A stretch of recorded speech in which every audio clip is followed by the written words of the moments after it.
It's time for another visit to one of our favorite little towns in Mexico, Bucerias. We love coming here, so here's a little vlog about our most recent visit. I'll show you where we stayed, the restaurants we loved, a few fun things we got up to, and of course some travel tips along the way and a few more at the end. My first tip is about transportation from the airport to Bucerias. On this trip, I pre-booked a driver through Welcome Pickups. It worked out fantastic, and he was there early, waiting for us, even with my name on a sign. We stayed at a condo in the heart of the Golden Zone. It's called El Divino, and we booked it through booking.com. I'll leave a link in the description to our unit as well as another unit available to rent. Since there were 4 of us, we had 2 bedrooms and 2 bathrooms. We had a great kitchen, which was mostly used for mixing drinks because there's so many great restaurants to eat at, which I'll show you a bit later.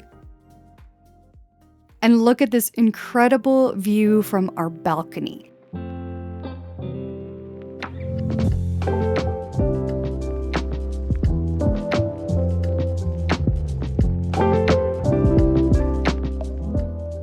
This is from the 4th floor. Absolutely stunning.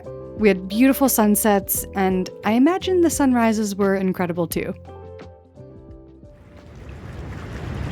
Best part about this place, though, is this. Check out this rooftop pool.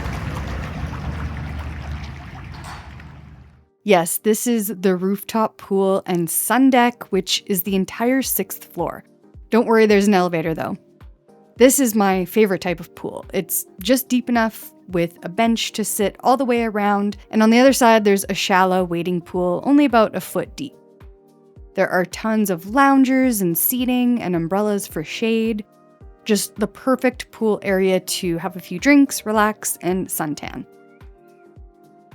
And you already know what I'm about to say, the sunsets are even better up here. And the location of this condo is pretty much perfect. It's just steps from the beach entrance, and about a 10-minute walk in either direction takes you across the entire Golden Zone. It's also only a few minutes to Centro, which is the cute little downtown, and you can easily cross the highway to the east side from here too. So between the beach, Centro, the Golden Zone, and the east side, you're basically right in the middle of everywhere you'll want to spend your time. Now, if you're staying anywhere in the Golden Zone here, there's this cute little grocery store. It's called Mary Paws. It's on the street where the antique store is, and you can get anything you need. Great little spot. And if you'd rather let someone else do the cooking, good news, this town takes its food very seriously. Here's some old and new favorites we loved eating at on this trip. This is the Red Apple restaurant. It is one of our favorite places to eat here in Bucerias. It's been here forever. It's a little easy to miss. You have to go in this little doorway here. There are 3 sets of stairs you have to go up, but I promise you it is worth it.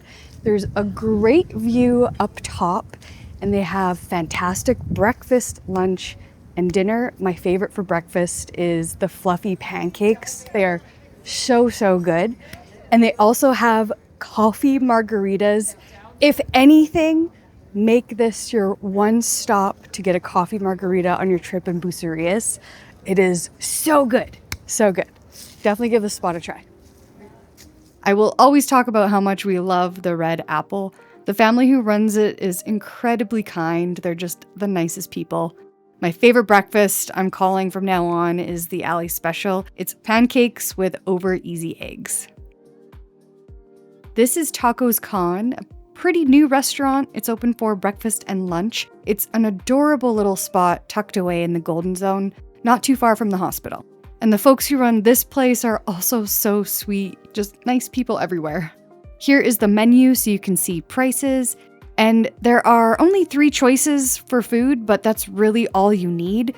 The chilaquiles with eggs and birria were a hit. I was kind of jealous I didn't order it when I saw it come out, but I had to have my birria tacos, especially at only about $2 each. But don't let that fool you because these were loaded with meat. Everything was delicious, and definitely try the Café de Olla. This is another new place we tried. Again, more incredibly kind people. Everyone in this town is so sweet. Here's the menu. You can pause to look at prices. We came here specifically looking for enchiladas, and they were delicious. Sorry, I'm not the best at describing food, but just trust me. They also make a great red pozole soup if you haven't tried it before. And you can bring your own beer to enjoy with dinner, so we sent the boys across the highway for a quick beverage run. Mr. Taco, our most favorite street taco stand in all of Banderas Bay. We come here several times on any given trip. His pastor tacos are the best of the best. And they're still only 23 pesos each, and he loads these up. So fair warning, only order what you think you can eat, and then you can order more. I usually start with 3.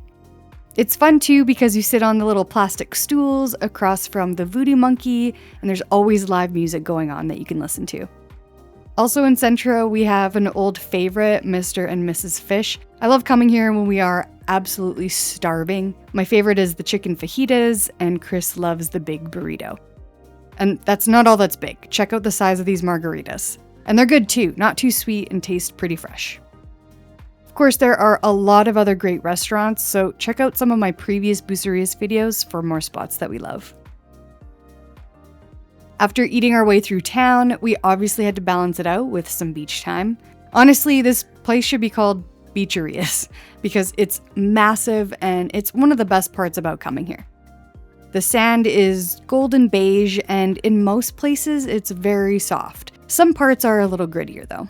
And you can definitely swim here. The surf is variable. Some days it's rougher than others, but everyone swims in the ocean here. And even my 5-foot self can go out about 50 or 60 feet before it starts getting deeper. As far as waves, rough is a little relative. Sometimes they're bigger, but always swimmable. Nothing better than a massage on the beach. And I think you can tell by my crazy hair, maybe the lines on my face, how good it was, how relaxing it was. We paid 500 pesos per person, but that's because we had 2 or more people. I think if it's one person, it's 600. You might be able to negotiate down to 400, but an extra 100 pesos is worth it, I would say.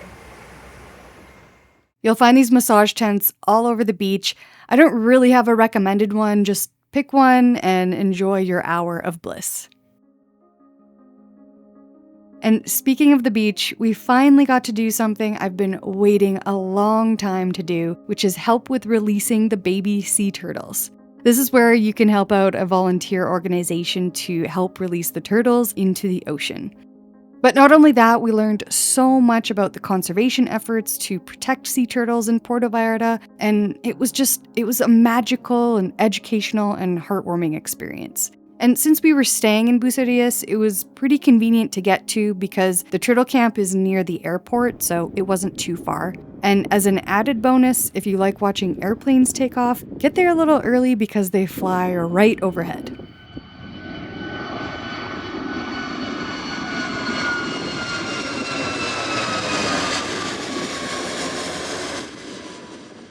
You do have to book your experience with one of the local organizations, though. This is very important because, yes, you will be passing an area that could have crocodiles. This is the habitat of around 80 crocodiles. Este es el hábitat de alrededor de 80 cocodrilos. Do you see that big guy there? I booked this on Get Your Guide, so I'll leave the link to exactly what we booked. When everybody says, oh.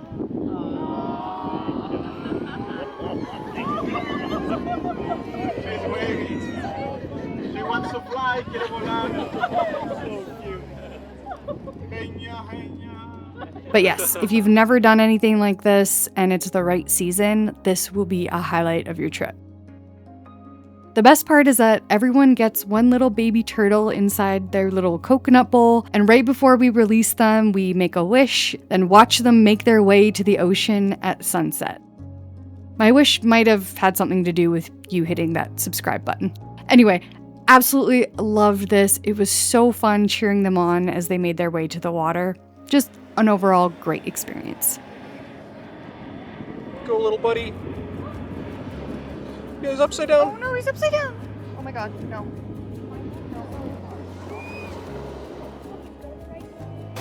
The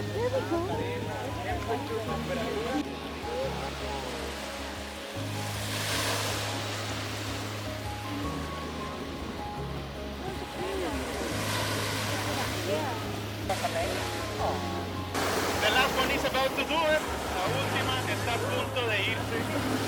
Yes! She did it! Lo hizo!